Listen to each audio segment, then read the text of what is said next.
Et bonjour à tous, on se retrouve aujourd'hui pour les résultats de Raw du 20 février 2023.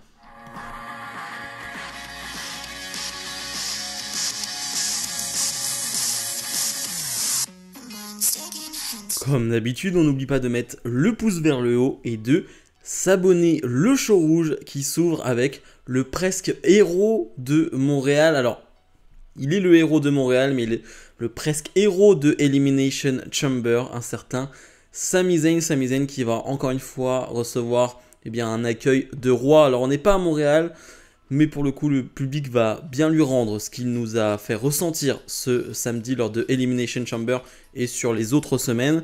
Parce qu'on va avoir encore une magnifique entrée de la part de Sami Zayn avec encore un très bel accueil.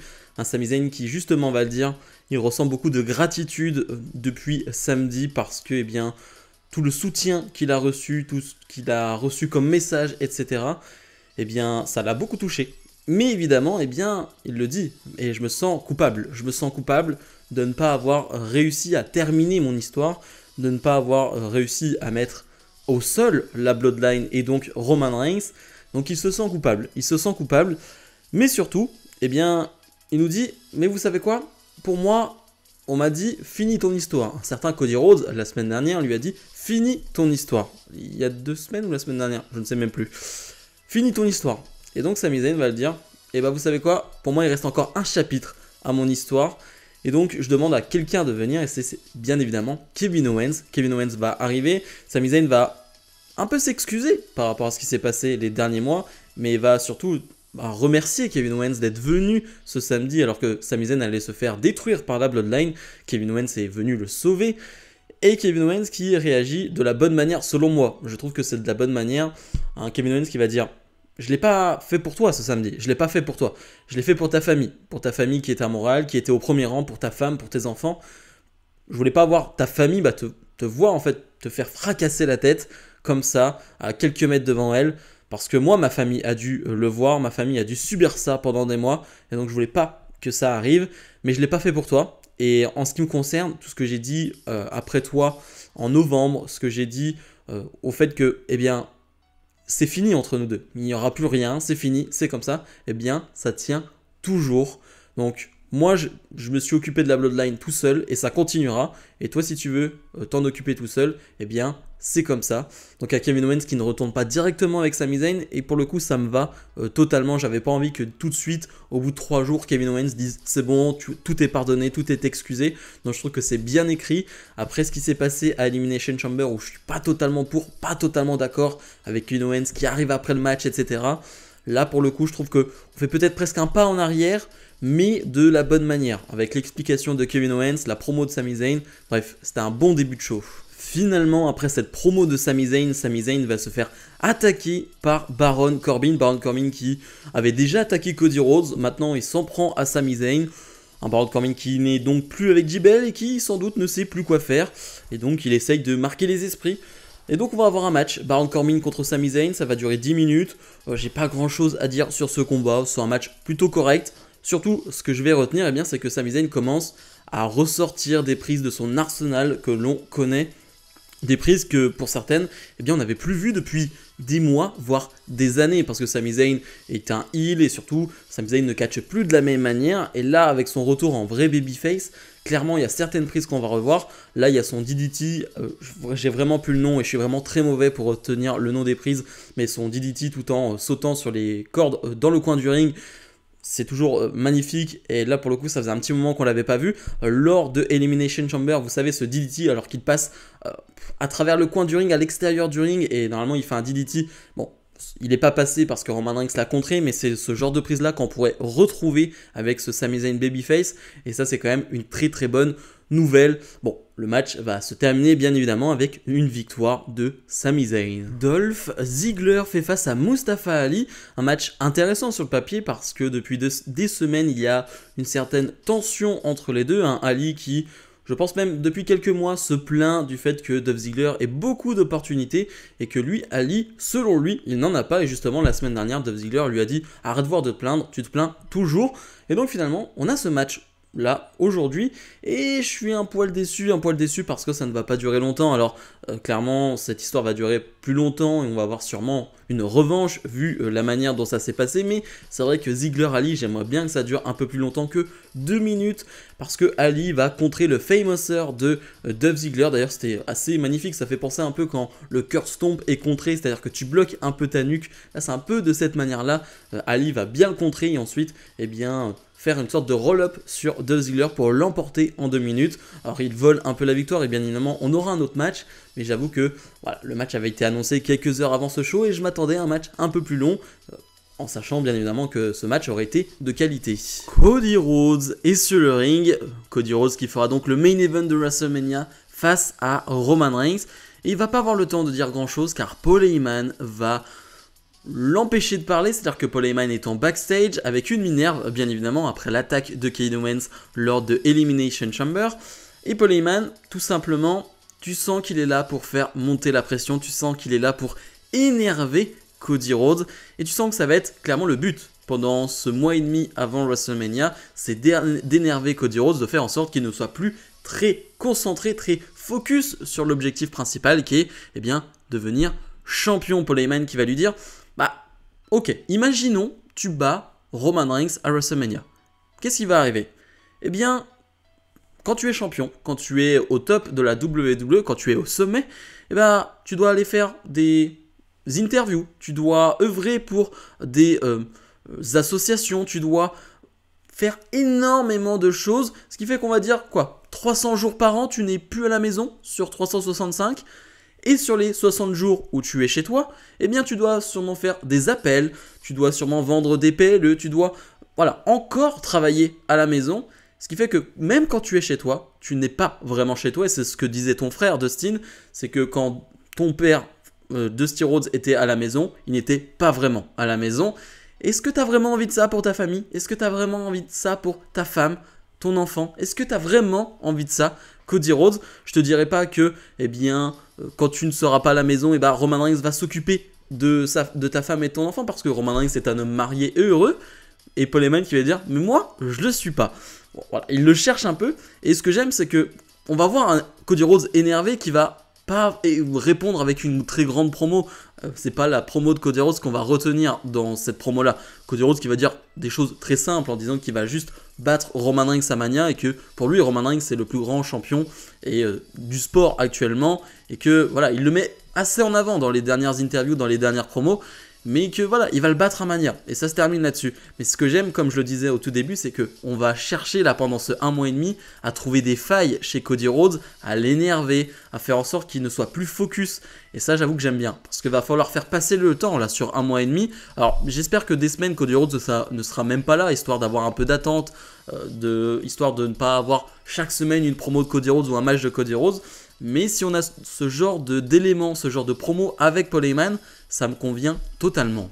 Asuka, la gagnante du Chamber féminin, qui fera donc face à la championne d'Euro Bianca Belair à WrestleMania, fait face à Nikki Cross dans un match de 8 minutes. Alors c'est un beau combat, vraiment, c'est assez plaisant. D'ailleurs la championne d'Euro Bianca Belair commente ce match. Non, elle ne commente même pas, mais elle est juste à la table des commentateurs. Mais j'avoue une chose, c'est que j'en avais rien à faire de ce combat, et vous allez comprendre où je veux en venir. Eh bien, depuis que Asuka a changé d'attitude, a changé de personnage, en tout cas, c'est ce qu'on peut remarquer, ce changement d'attitude et de personnage depuis son retour au Rumble avec cette nouvelle peinture faciale, eh bien, Asuka fait des matchs, elle enchaîne les matchs, alors elle les gagne tous, à part le Rumble, mais on n'a aucune explication sur ce changement, on n'a pas eu une seule vignette pour nous dire, eh bien, pourquoi j'ai fait ça, pourquoi j'ai cette peinture faciale, ce que ça représente, où je veux aller, quelles sont mes motivations, quel est mon caractère, quel est mon personnage.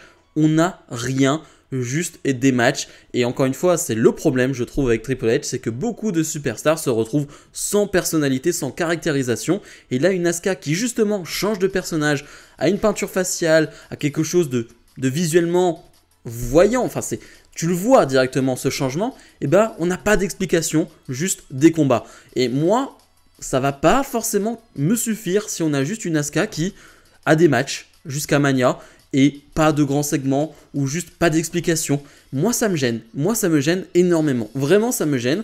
Asuka va finalement faire abandonner Nikki Cross. Après le match, eh bien, il va y avoir un face-à-face entre Belair et Asuka. Asuka qui va faire sortir du liquide bleu de sa bouche. Ok, encore une fois, c'est... Visuellement, il se passe quelque chose.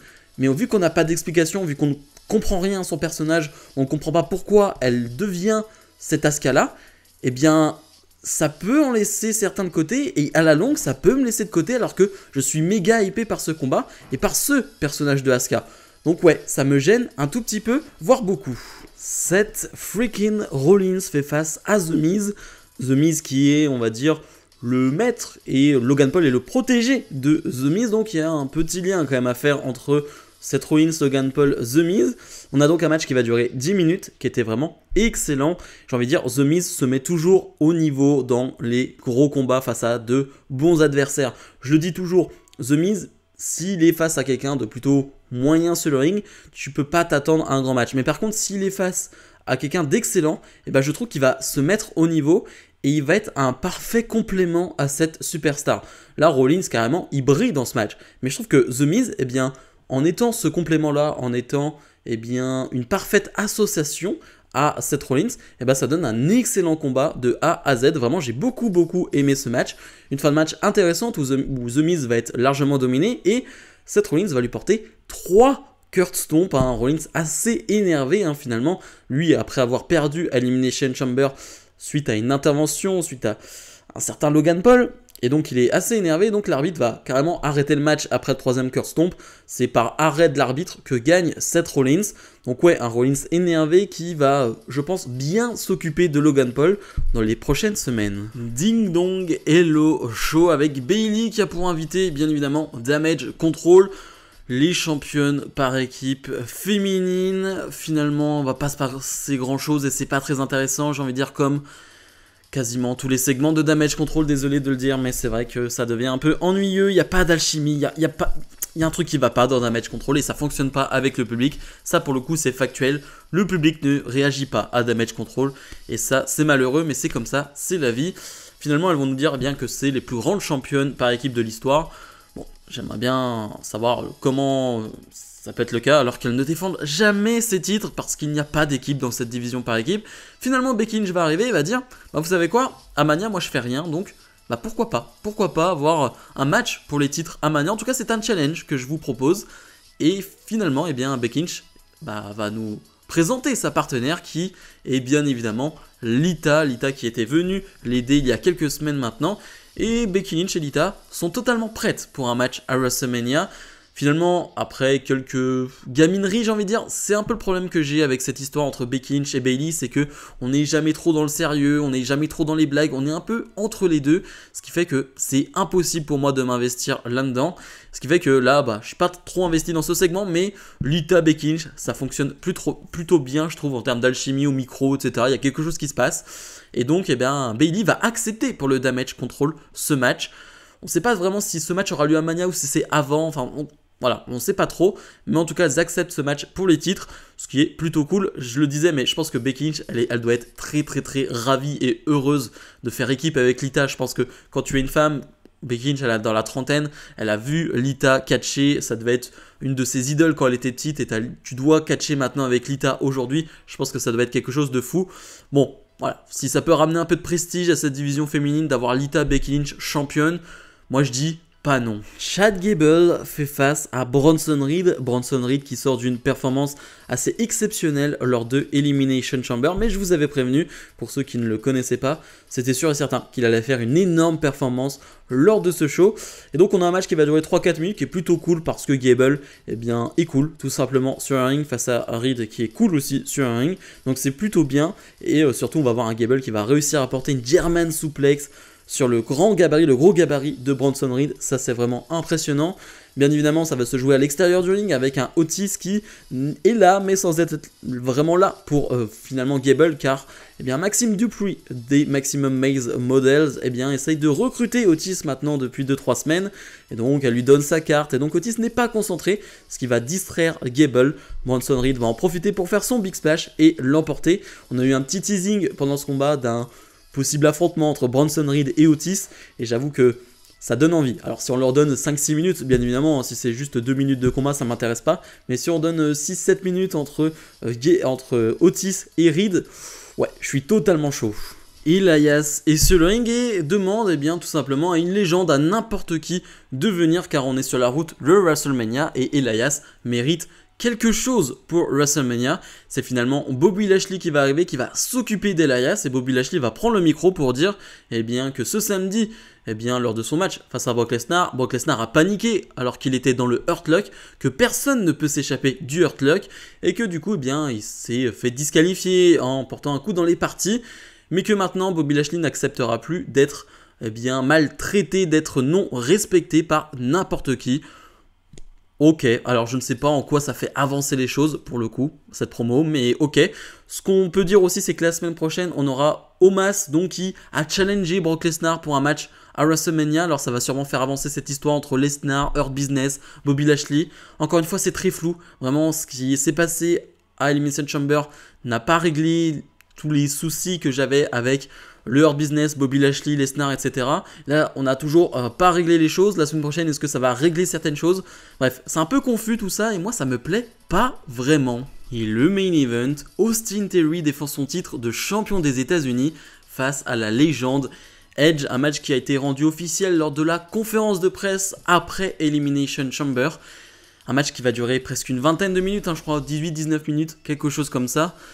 Quel match, quel combat. Alors, juste pour info, Austin Theory, il a 25 ans, Edge, il en a 49. Donc clairement, Austin Theory pourrait être l'enfant de Edge.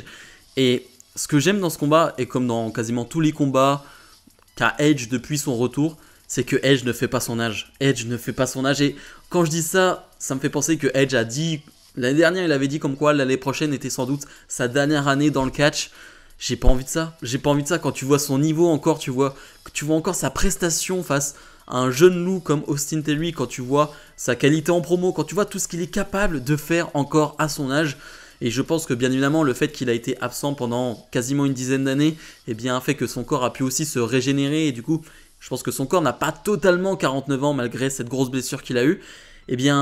Ouais, j'ai pas envie de le voir à la retraite, j'ai pas envie de voir un Edge à la retraite. Bon, ça je mets ça de côté, mais j'y pensais, franchement pendant le match, j'y ai pensé à de nombreuses reprises en me disant ça peut pas être ta dernière année, ça peut pas être ta dernière année quand tu fais ce genre de prestations.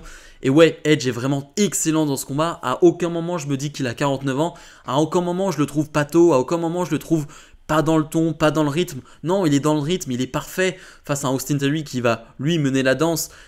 Il est bon, il est excellent. Et vraiment, c'est un excellent combat. Vraiment, je prends beaucoup de plaisir devant ce match. C'est un régal. Le public est très investi aussi. Bref, rien que l'idée de ce combat, d'avoir un Austin Theory qui va redonner encore un peu plus de prestige à ce titre en affrontant une légende comme Edge, je trouve que l'idée est géniale. Finalement, la fin de match, on s'y attendait et c'était vraiment couru d'avance. Finn Balor va intervenir et va donc gêner Edge. Austin Theory va en profiter pour remporter ce match et donc conserver son titre de champion. Après le match, Finn Balor va s'occuper à 3 reprises de Edge en lui portant 3 finish, donc son coup de gras du haut de la 3e corde 3 fois pour terminer le show. Alors bien évidemment c'était couru d'avance, on s'en doutait. Finn Balor contre Edge, le Judgment Day contre Edge, ce n'est pas terminé, ça va sûrement se terminer à WrestleMania. Il y a des rumeurs du retour du démon Balor, mais ça fait déjà quelques semaines qu'on a ces rumeurs là, donc on va voir comment ça va être amené et si ça va être amené. Encore une fois, moi s'il y a ce match à Mania, le Balor démon face à Edge, possiblement dans un Hell in a Cell, je suis plutôt pour. Bilan de ce Raw. Si je dois être totalement honnête, je m'attendais à un peu mieux. On sortait d'un gros show qui était Elimination Chamber. Je crois que j'ai mis 9 sur 10 pour ce show. Là, je trouve qu'on n'est pas vraiment à la hauteur. On a un show qui a beaucoup de segments, a beaucoup de choses dans son contenu, mais qui, dans l'ensemble, et c'est un peu logique, on a déjà pas mal de matchs annoncés pour WrestleMania. Dans l'ensemble, n'a pas vraiment de surprise. On est dans une certaine continuité, même des fois... On régresse un peu, on recule dans certaines histoires. Je pense à Bobby Lashley, etc. Moi, je comprends pas totalement. Mais voilà, on n'est pas dans un excellent show. C'est pas un show catastrophique. Mais honnêtement, j'ai passé des meilleurs moments dans beaucoup de Raw dans ces dernières semaines. Donc si je dois donner une note, on est sur un 6. sur 10. Bref, comme d'habitude, n'oubliez pas de mettre le pouce vers le haut et de vous abonner. Nous, on se retrouve dès demain, bien évidemment, pour ma review de NXT. Salut, salut!